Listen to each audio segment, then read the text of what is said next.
Okay.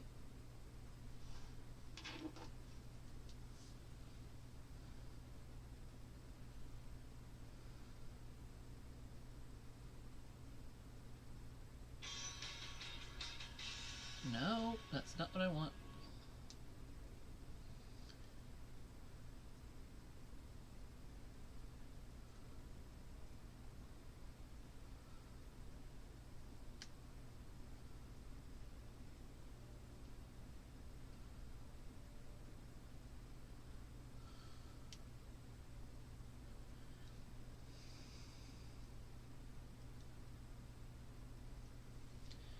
Okay, can you hear me?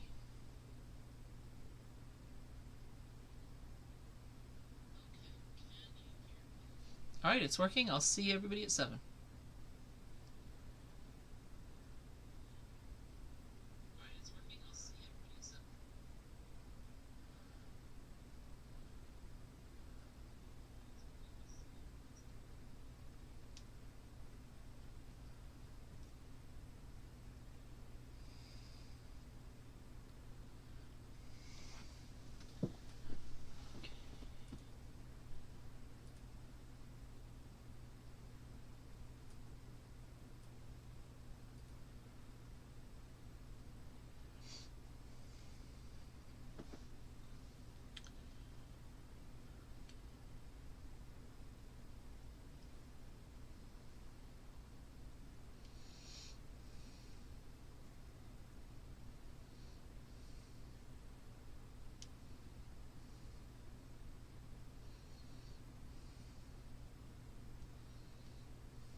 Hi everybody, welcome to StashBlaster Quilts. My name is Maria and I am here to help you make more quilts in less time with less stress. It has been a crazy week again. So if this is your first time here, welcome.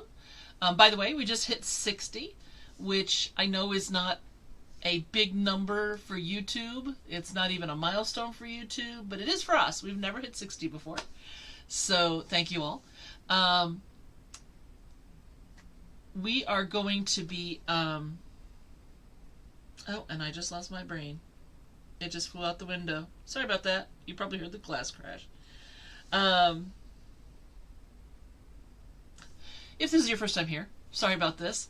You know that I'm a professional organizer by trade, and I usually start with a tip. So my tip is actually because of something that happened to me yesterday.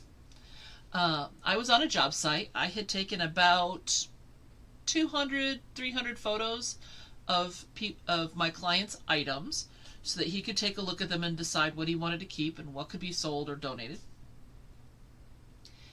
And about an hour before we were done for the day, I noticed that my phone battery was low, so I plugged in my brick, a battery backup charger thing, and it was recharging. It was doing great. And then all of a sudden, black screen of death. Would not turn on, would not charge, nothing. So I plugged it into a different port of the brick in case something was wrong. When I was in my car, I switched cables. So a different input device and a different cable. Came home, tried it here. Scott tried to charge a different way. Nothing.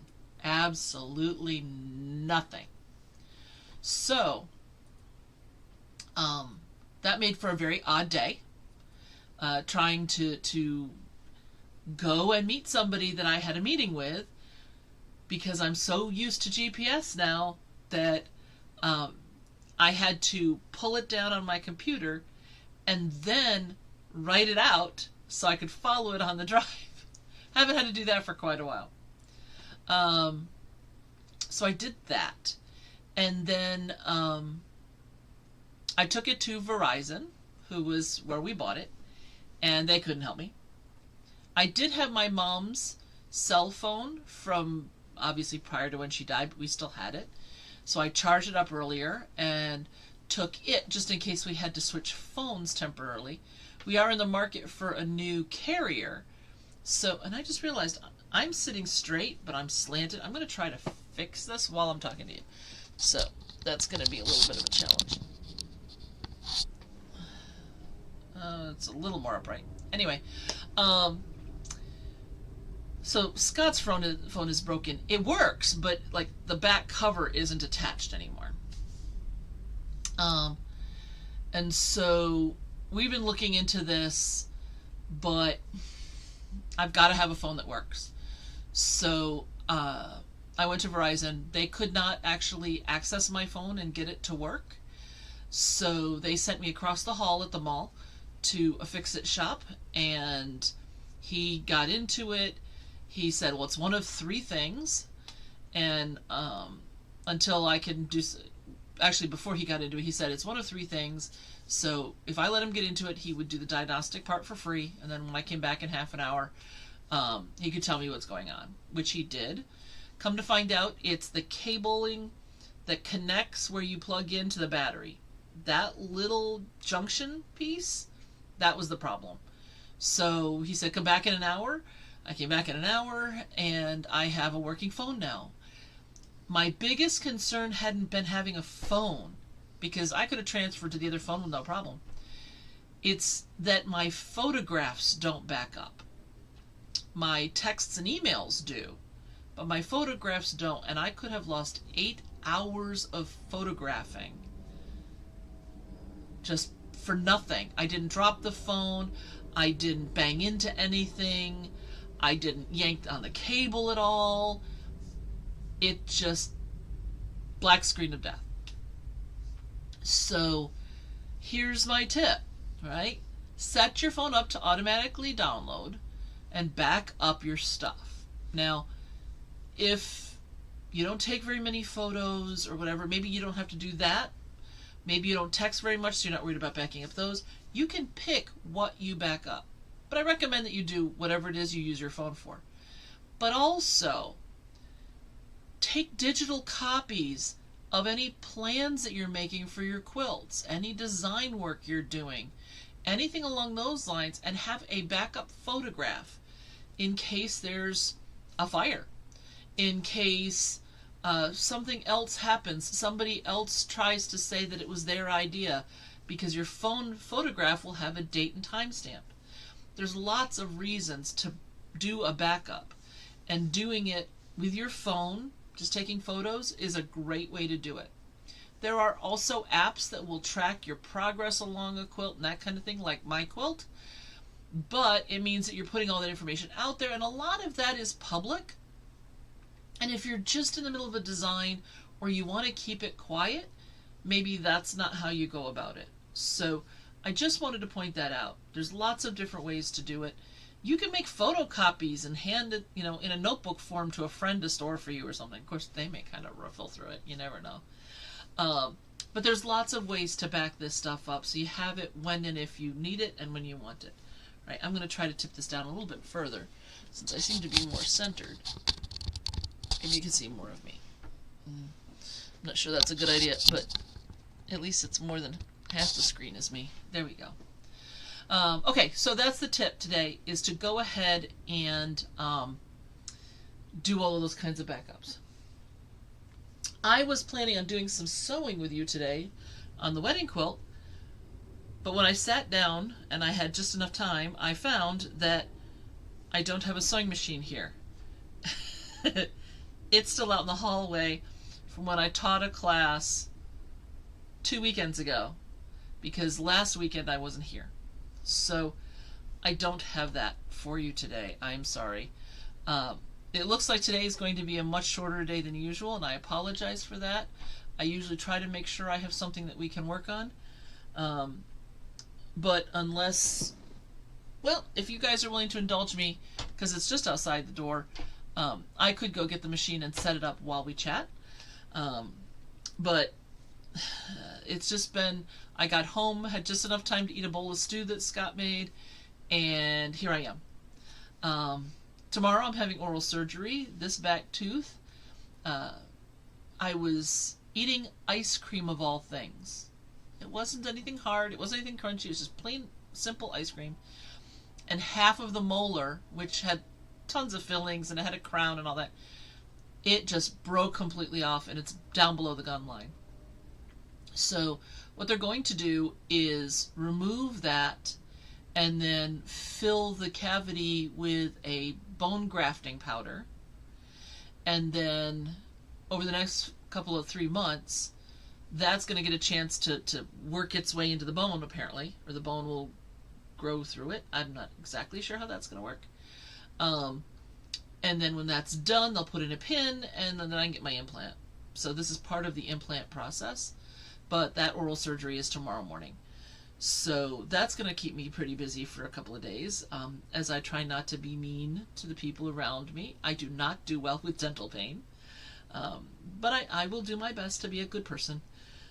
Just sometimes it's easier than others. But anyway, so I'm going to be, go ahead and set up. I'm sure we'll enjoy watching that process. Okay.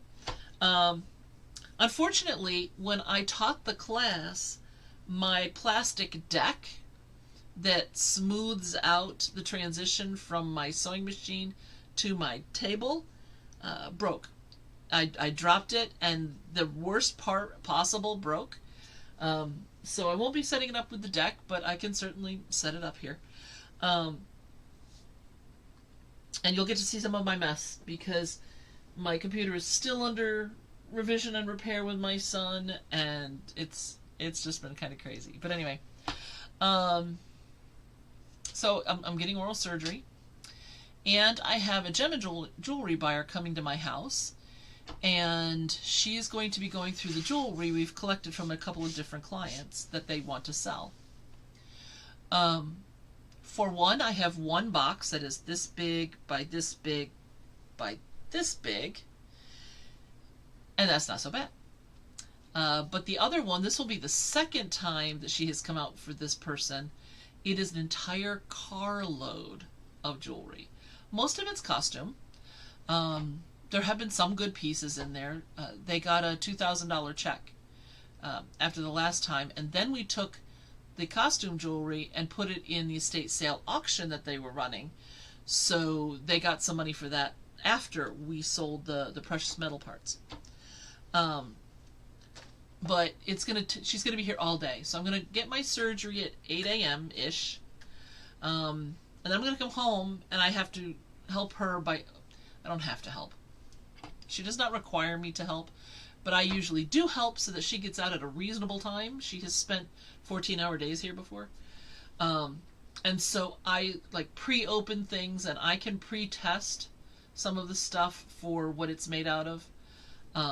There's rare earth magnets that if it picks up a piece, it's because it's got metal underneath, so it's not solid silver.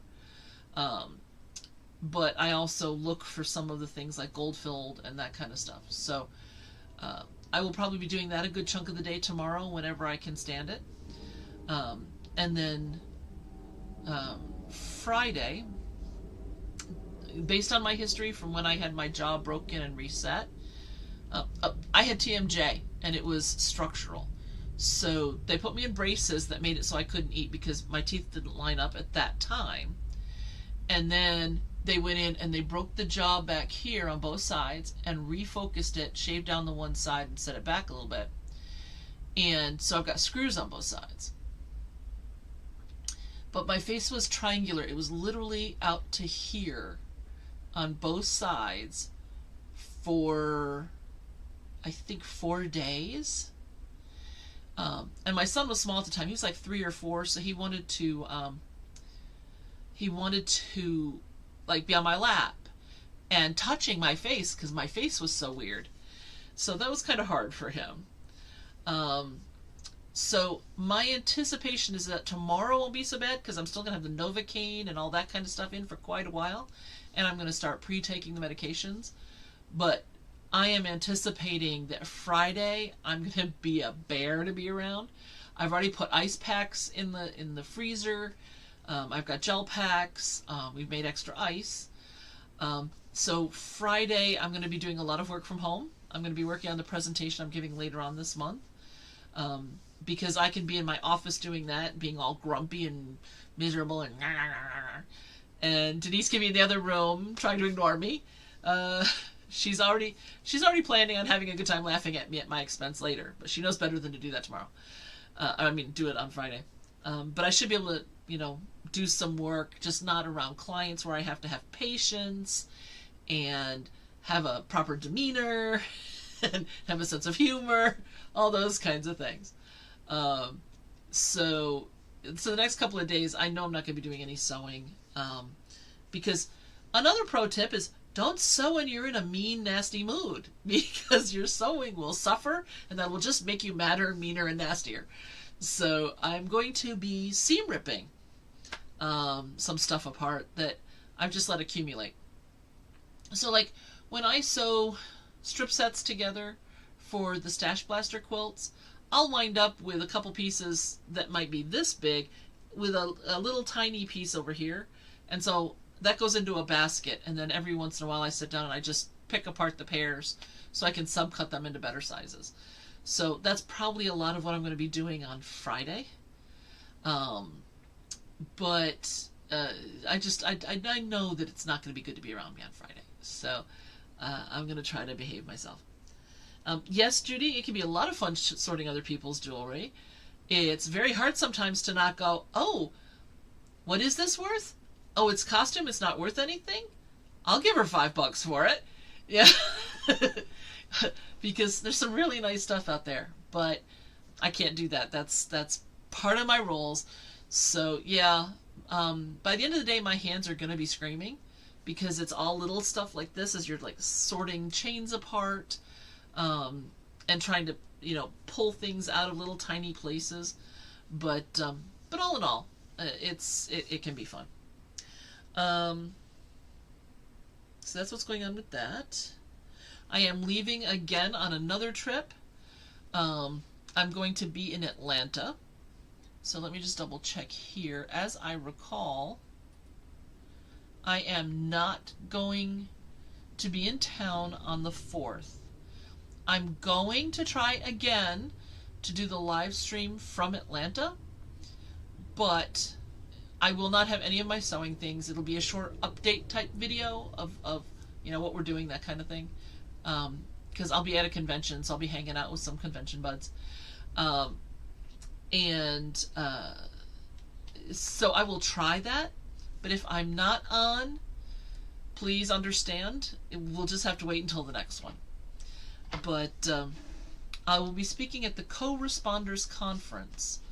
I spoke there last year. I taught a basic hoarding class, and this year they were interested in several classes, so what they've done is they've asked me to come to their pre-convention day and do a 3-hour training on hoarding for them. So they went from 1 hour basics to wanting a 3-hour program, so that feels pretty good.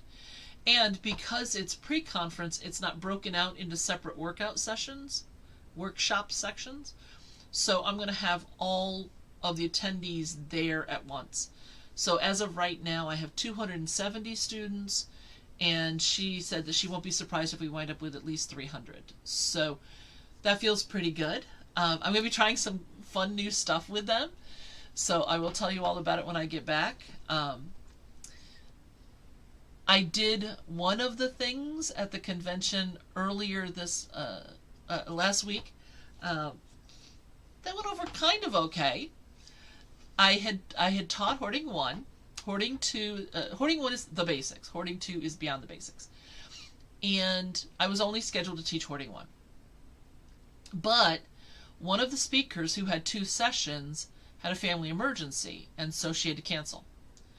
And they filled one of the spots before I got there, but then there was still one left. I still have this stinking COVID cough. Excuse me. So I volunteered to teach another class, so I taught Hoarding 2. And I decided to do something at the end that I did in London, which was a lot of fun, but that was with professional organizers. And the convention I was at last week was for the Virginia Commission on the Prevention of Elder Abuse. So kind of some serious people there, which is a good thing. But I did something really silly. I basically, at the end of the presentation, I offered, there's something silly we can do if you guys want to do it, and they said yes. So I started singing a song, and then they had to come in and continue it. And some of them had some fun with it. And then I explained why I did that at the end, and they're like, oh, okay. Well, Scott's opinion is that I should start a 3-hour training because it starts after lunch. Start with that, and then say, I'm not going to tell you why we did that until later. But I should get people up and moving, which will be a lot of fun. So I'm going to do that. And there's a couple of other new things that I want to try out on them. So they're going to be my guinea pigs too, which should be fun. But that's going to be done in Atlanta. I have my stepsister who lives there, her husband, and her daughter. I don't think Kylie will be there because she'll be off at college.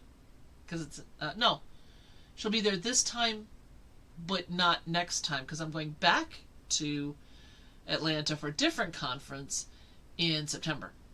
So, crazy town. But all in all, it's been a rough couple of weeks. It's been a rough year so far. And I apologize for all of you because I keep saying that like every time that it's been a rough couple of weeks. And it's not normally like that in my world. It just has been. And I'm not sure why the beginning of last year stunk, the beginning of this year stunk.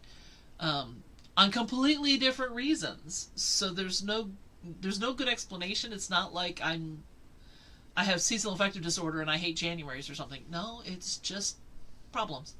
Like this tooth thing, just one more thing to add on. And then the foam. And then, but overall, everything's fine here. I do appreciate those of you who email me and say, you know, you've got this idea or that idea, or they tried this or they tried that. By the way, you can email me here. It's at StashBlasterQuilts.com. You can give me suggestions of things you'd like me to talk about, either organizing-wise or quilting-wise.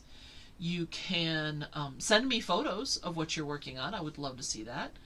You can email me to say that you think maybe I should try this kind of a thing with my live stream here. I have had some people say that they think it's too long. I've had other people tell me they think it's too short.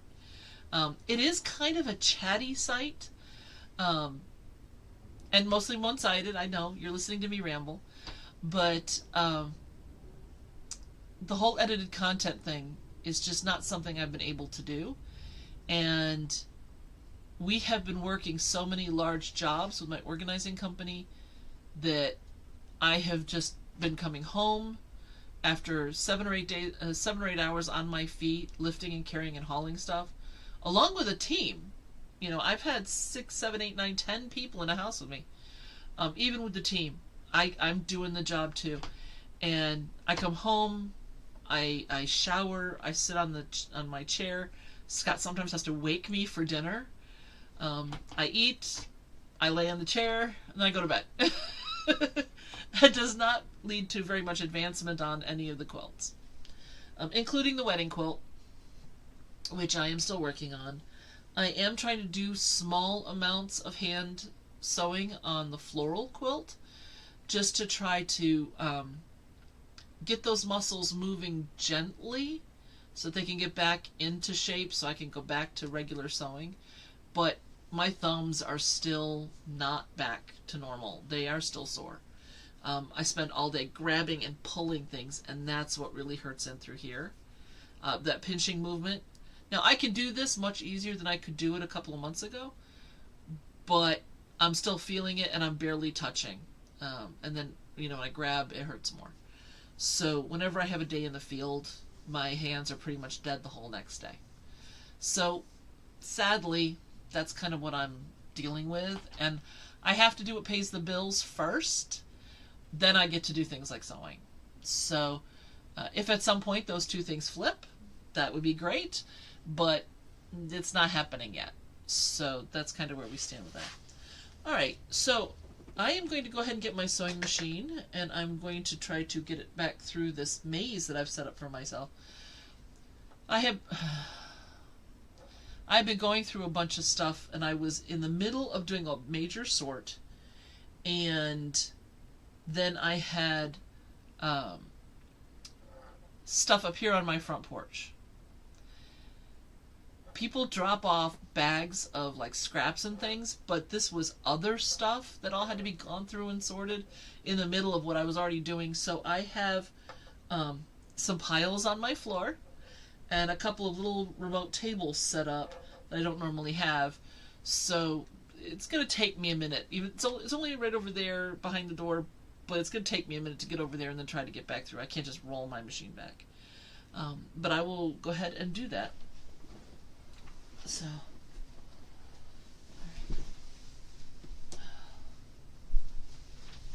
give me just a second here. I'm going to just keep talking so if somebody tunes in later, they don't think that I stopped streaming.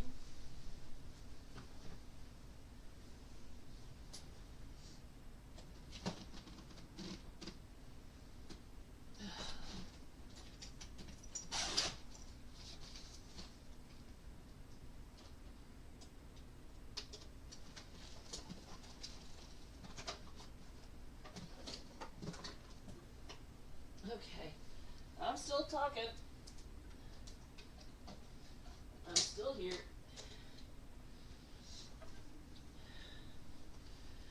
Put it in the chat if you'd like to see what the class is that I just taught. If not, then we'll just move forward. If you'd like to see, I can get the sample and show it to you. Okay.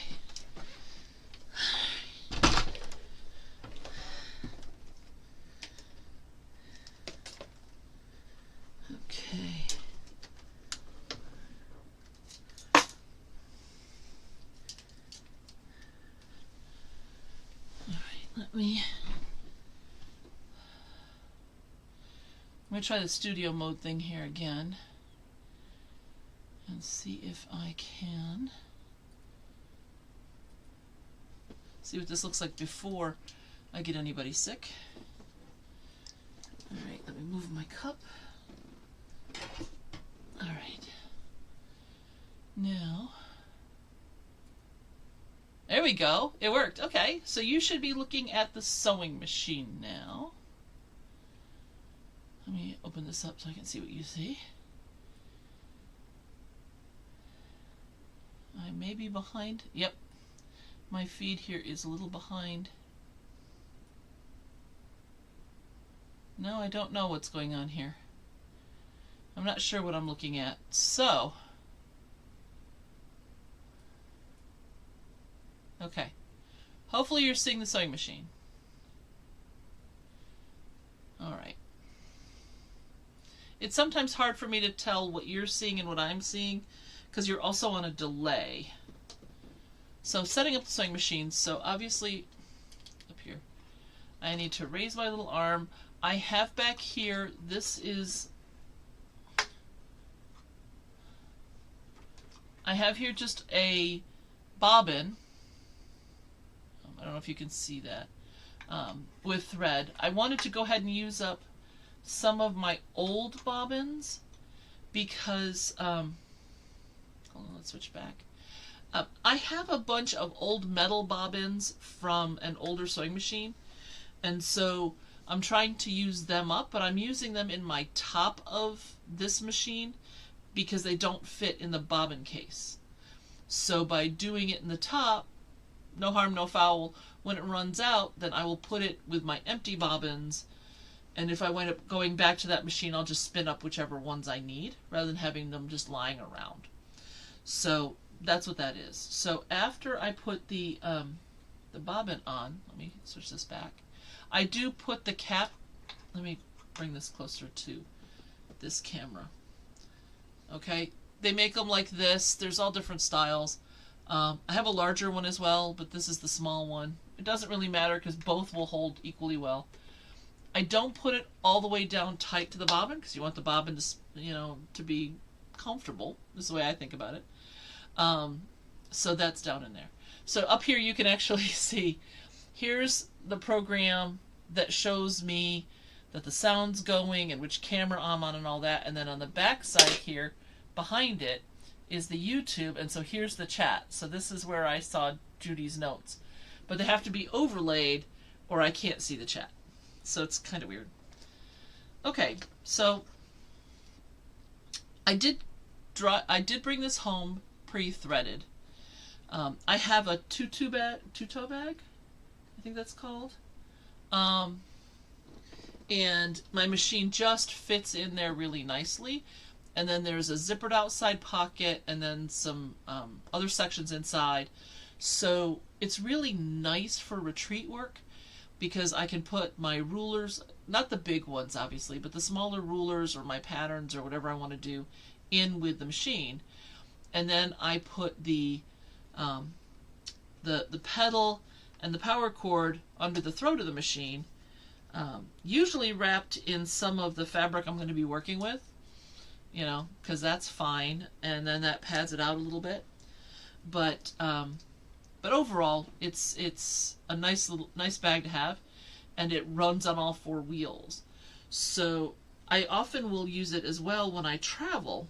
It's heavier than a regular suitcase, but it's also top loading, which is nice, and it's a convenient size for things like books and that kind of thing that are heavy enough you don't want to load too much in there, but you don't want to have to carry it, you know, either in a bin or, you know, in other ways. So, alright, so now I'm going to just hook my foot up. I prefer to have everything attached before I put in the power cord. I don't know that there's a good reason for that. I just do. I do like that this particular foot does have a retractable cord. Oh, and there's a piece of Velcro. It's all full right now. It looks horrible. But there's a little piece of Velcro back here. That's the stick-on type. And it keeps it from moving. I do have to say, I bought this from Lynette Fishburne, and her sticker is still here from when she sold me the machine. But it's nice to know. It's, you know, a nice little reminder of Lynette. I haven't seen her in a very long time. Okay. Now the power cord. Okay, I have to get under the machine, so hang on.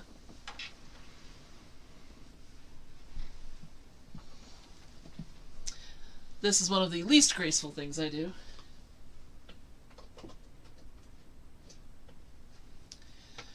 Okay.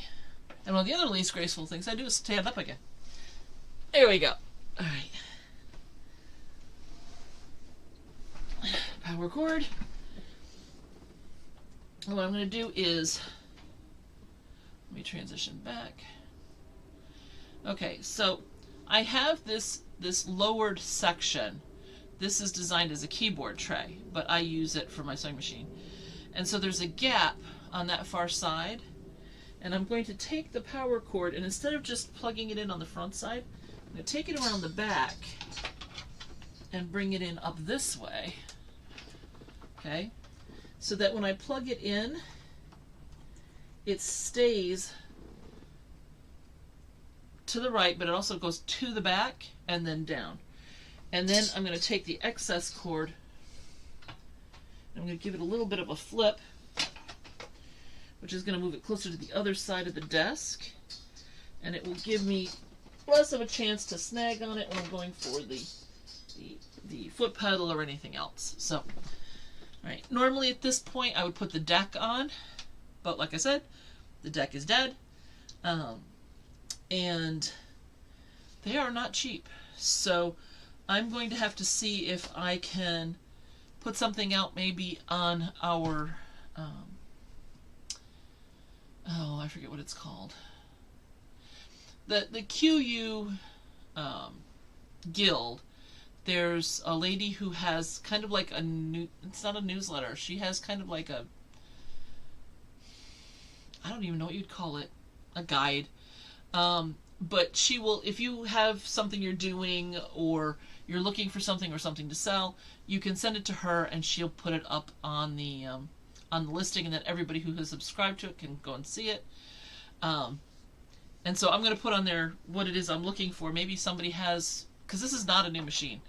I'm hoping somebody has upgraded their machine and has an extra deck lying around that would fit mine. Because I think that when we looked it up, it was like $250 for this little plastic deck. And that's not YouTube money. that's more than that. So, so here's hoping. Okay. All right. Where are my green threads?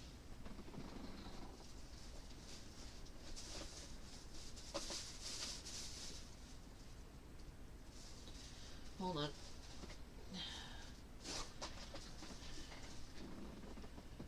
Oh, those are buttons. Like I said, things are a bit chaotic here right now. And I'm looking for my green bobbin threads. Well, maybe I can't do green today. I will find them and do them another time. Okay, so one thing that I have done since the last time I spoke to you is I have cut out a whole bunch more of these house pieces. Haven't sewn them, but I've gotten them cut out. So let's go ahead and sew a couple of houses here.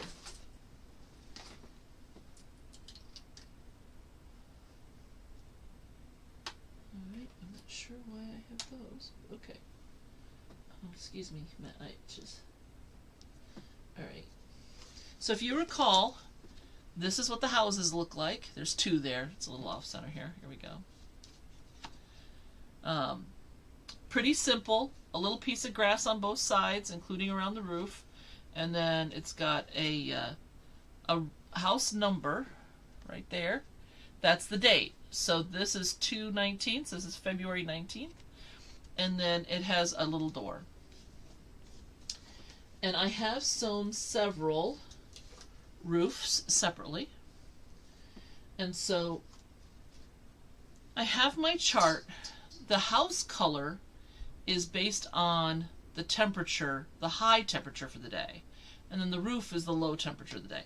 Now, I did have somebody email and say, well, since the roof is on top of the house, why don't you do the high temperature as the roof and the low temperature as the house? And I would have said, fine, except I've already done the work that I've done, and it's all prepped out, and some of it's pre-sewn, and I just said, no, because I like the high being the most important part of it. When people ask what the temperature's like outside, the coldest part of the temperature is a little less important to most people. So I'm going to stick with the way I'm going to do it.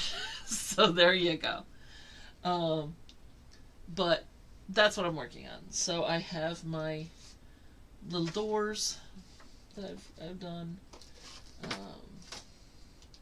And then I'm saving an extra 1-inch square from each of the fabrics that I'm using that go in all the different temperature categories. So for example, green is 40 to 49. It doesn't matter if it's a roof or if it's a house. If that temperature is in the 40 to 49 range, it's going to be green. And then what I want to do on the back, actually no, sorry, it's only the highs I kept them for.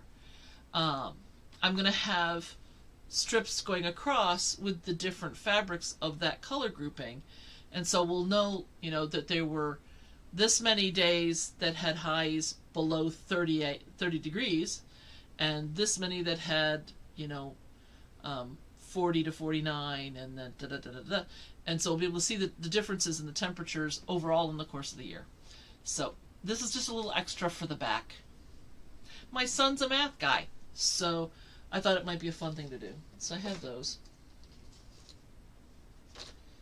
All right. Let's sew some purple stuff. Do I have my purple threads all out? I have some that are purplish. They're kind of reddish purple. I don't know why, the colors just, everything seems off today. I'm also getting more shadows than usual, and I'm not sure why. So I apologize for that. Alright, let's not do purple, because purple's not being my friend at the moment. Oh, yeah, that's yellow anyway. Okay, sorry. Like I said, 8 got here. Just about that fast. Alright.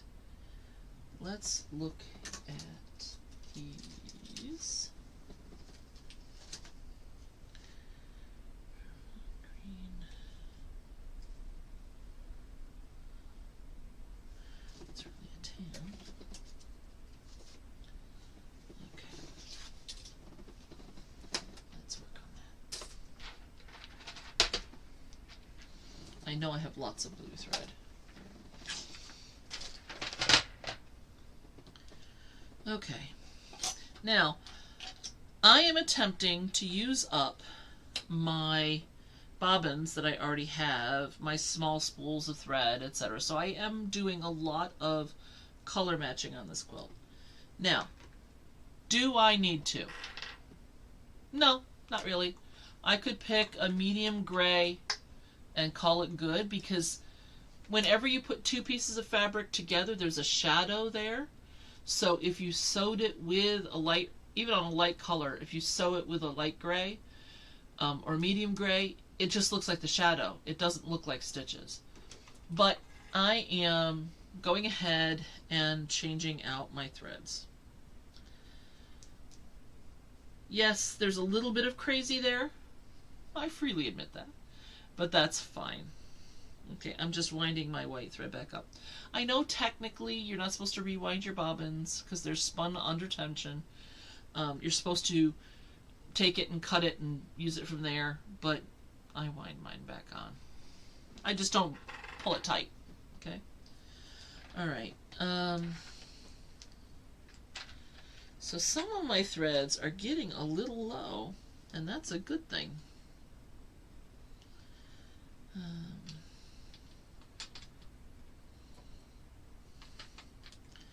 Some of them are very low. There's more of the casing, the spool that you can see than the thread itself.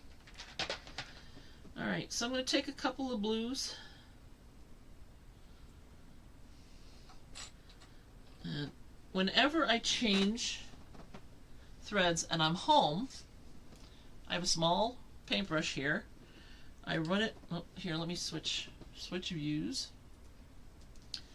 I do have one of these magic discs in the bottom of my machine too. I'll pull it out so you can see it. It's just a little piece of like slippery plastic, and it just helps the bobbin spin a little easier. So I just brushed around the inside there. I'm going to come around here where I know lint gathers in this machine, just to try to get out what I can before I do a thorough cleaning. Every little bit helps, right? Okay. The more you do of this, the less time it spends in the shop. So, bobbin thread, top thread with the keeper on it. Yes, I could use a spool instead of a bobbin, but I want to use up my bobbins, so there you go. Okay, my machine is threaded except for the needle. Whenever you're threading your machine, this piece here on the top, this arm, should be at its highest point, because that takes the tension discs and puts them in the right position for threading. I always double check that it's there when I am packing up the machine, in case I forget to check when I'm first come back. Because sometimes I'm in such a hurry to finish something, or like right now, I don't want to have to think about it. So it's ready to thread. Okay, so I have my thread through. I do have a needle threader on this machine, but it only works right about 1/3 of the time, and the other 2/3 it just frustrates me. So, alright, needle down, needle up, pull up my bobbin thread. Come on. I will say, because of the conventions, I've let my nails grow, because it's nicer from a distance when you're watching somebody's hands and they have longer nails, but it is at a frustrating length right now, so it makes things like threading the machine a little harder than it needs to be. Okay, so I have this card. Okay, so February 25th and 26th are here. The 27th is not. Let me refer to my little chart here just to make sure I get the temperatures right. Okay. So the blue means that on those days, the high was between 60 and 69. And on the 27th, it was something else. I don't have on here what it was. It's on my chart. But I know it's not blue because I pre-cut blues, and that's what these are. Now, these two are next to each other. Okay? I could have picked a blue that had more contrast, but this was enough for houses next to each other. I wasn't too worried about it. But the one thing that I wanted with this was, most temperature quilts, it's the same fabric, so it would have been the same shade of blue house to house to house to house if they were within that same range. And I didn't want that. I want to have more variety. So they're both blues, but they're different blues. And they're different enough next to each other that I don't think... Hold on, let me go to that camera. I don't think that it's going to be a problem. Sure, I could have done a pale sky blue, but that's fine. So let's go ahead and sew this one from the February 25th. Now the nice thing is, when this house is sewn, I'll just put it with the other ones that are done. Ultimately, let me switch it back because you don't need to. Ultimately, the plan is that I'm going to be able to start putting them up on the wall behind me. So you're going to get to be able to watch them being finished. And then I'm still trying to figure this whole layout out. But I have to keep using my table for things like jewelry sorting and paperwork doing. for clients that I just haven't had a chance to get my final design figured out for where the roads are going to be and everything. Once that's done, and I'm using 2-inch post-its to stand in for the houses. Once that's done, I'll be able to start pinning the actual houses in those places as they get completed. So the nice thing about this is that I don't have to even technically start this until February because it's a temperature quilt for their first year. I told them, I'm not going to have all the data until your first anniversary. So I have like another year after that if needed. But you'll be able to see it as it starts happening, which should be a lot of fun. The most finicky part is putting it on the curved roads, which is going to happen later, which is why it's going to take a bunch of time, and I'm going to need to make sure everything is there. But what I will do is, if a house is done, on the paper copy, I'm going to go ahead and pin on the finished block. So you'll be able to see what it's really going to look like in the final design. But we're not there yet. So, okay. Back to the block. Okay. So, obviously I don't have a leader or ender, which I would normally have.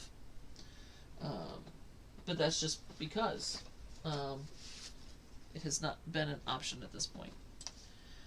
Alright. Now, one of the things that I had been doing is sewing a lot of the green, which is the grass, to the background blocks and then not to the house blocks, because I could do a whole bunch of those in a row. Obviously, this one hasn't been done. It doesn't matter if it's the green or the blue in this case. The advantage to doing the green is you don't have to change threads as often, because if you're matching the green, it's going to be that on every house is going to have green pieces sewn to the outer edges.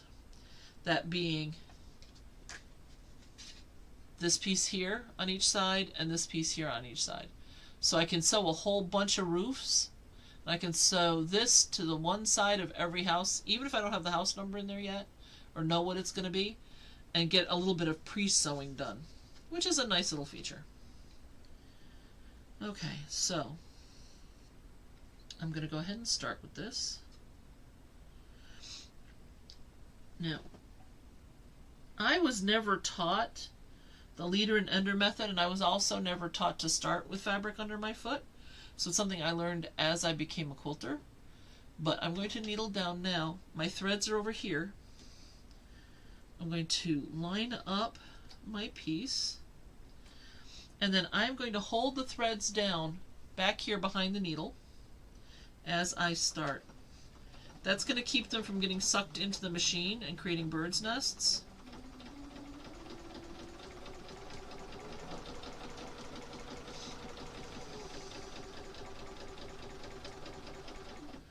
Okay. Now, that one's going to get cut in half to be the two outer sides of the house. Come on, gimme.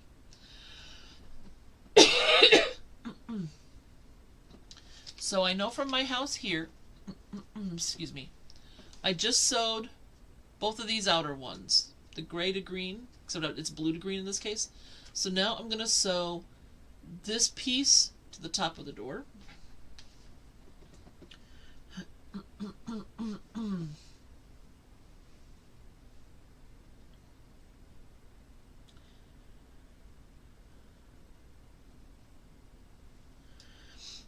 But I'm just going to chain it on after the other one.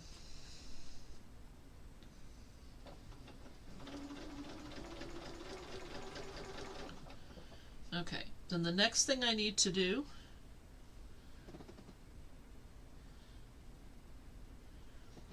is I have these two pieces. One is 1.5 inches, which is this piece here. Then I have the number, and then I have a 1-inch block down here. So I'm going to sew these two together first. Keeping in mind that this piece is going to be on the top, so I'm going to want it to look like this, right? So that when I'm putting them together, I put them the correct way. Otherwise, what's going to happen is the house number would be at the same height as the door, the top of the door, and that's way too high. Excuse me.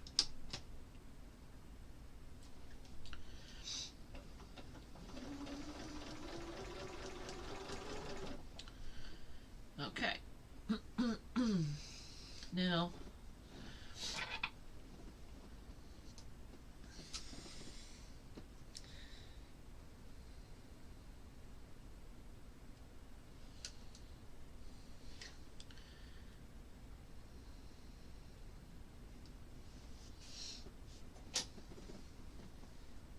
I do not have my pressing station set up.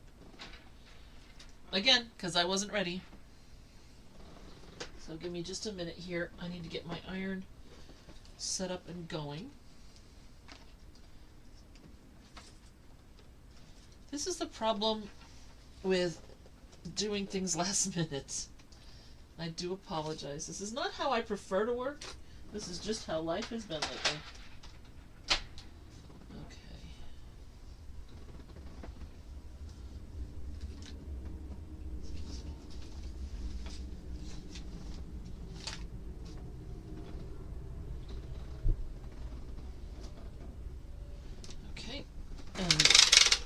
This got taken to the workshop to make sure that there were enough irons for everyone,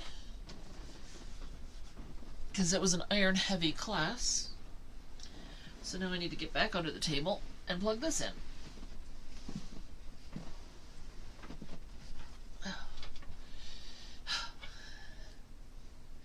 That's why I like leaving my sewing room set up whenever possible.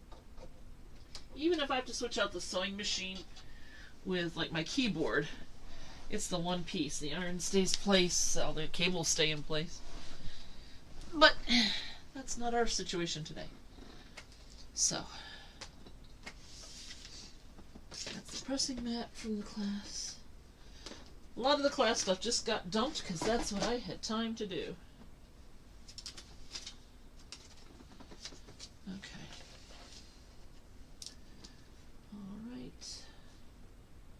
I'm going to set this to cotton.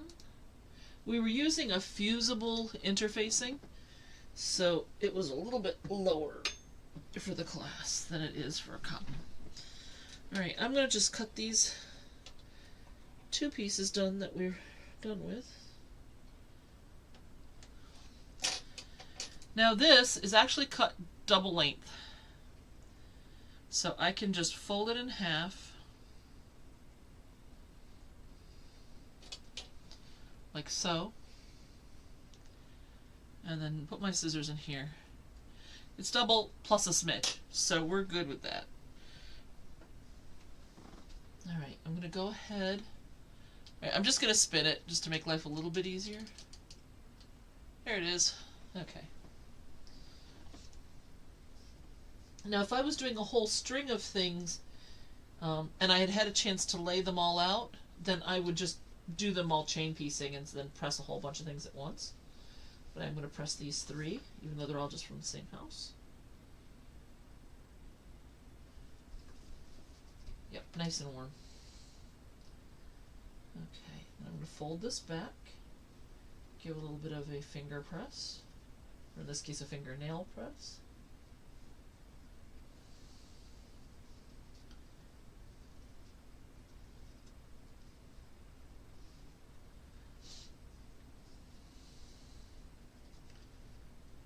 This is also the best time to check and make sure that all of your fabrics are the right side up.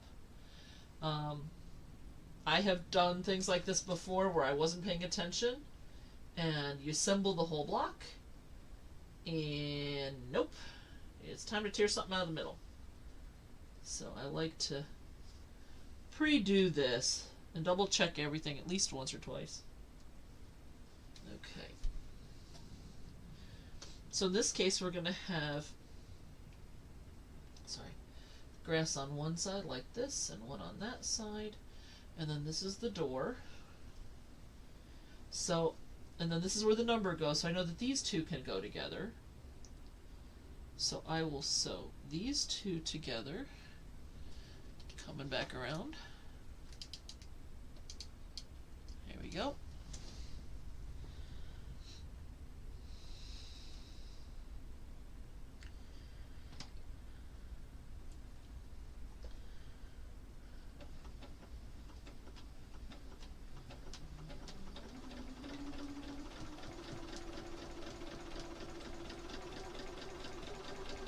Okay, now I can clip this and press this one. I'm not going to bother rotating you around for this one little piece. By the time I got you there and back again, it would be pretty much over. Okay. So now what I'm going to do is sew the bottom square onto the number set.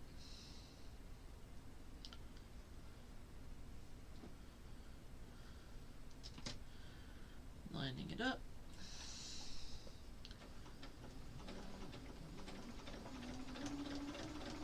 Stitching it down. Now in this case, I know that I'm not going to have the ability to do the chaining as much anymore, so I'm going to take and press this last one. Warming it up.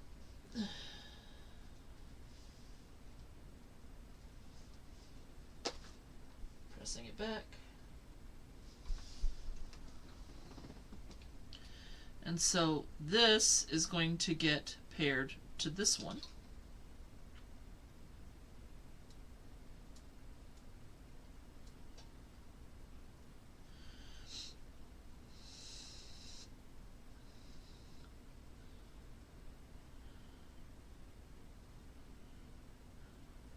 Wait a minute.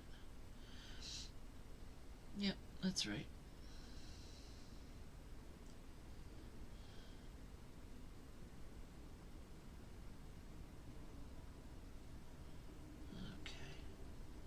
Now this isn't exact because I just realized that I cut the one piece with a little bit of extra room.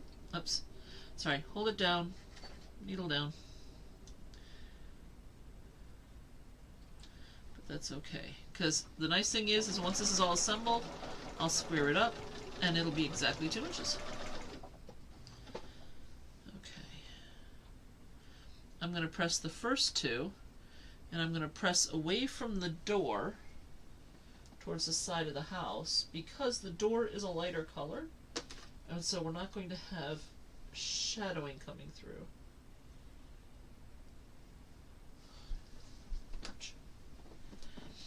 Needle up. Okay. Trim. I know we've only got a couple of minutes left.